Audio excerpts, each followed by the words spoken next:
Baleshwar station club रे doctor ज्योतिष्कर Mahapatra foundation पक्षरु द्वितीय स्मारकी वक्तृता कार्यक्रम गुरुवार अनुष्ठित हो जाइछि।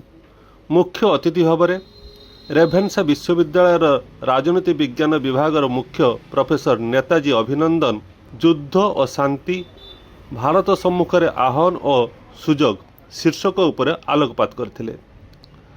सांप्रतिक परिस्थिति में विश्वर युद्धर कौन से आवश्यकता नहीं, तथापि क्षमतालोभी युद्ध को विश्व उपर लदी देउछंती बोली से कहिथिले।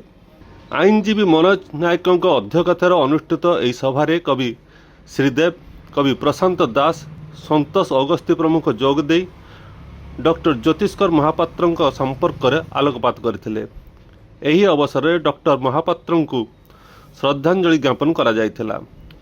मुख्य अतिथि डॉक्टर नेताजी अभिनंदन को फाउंडेशन पक्षर संबर्धना प्रदान करा जायथिला।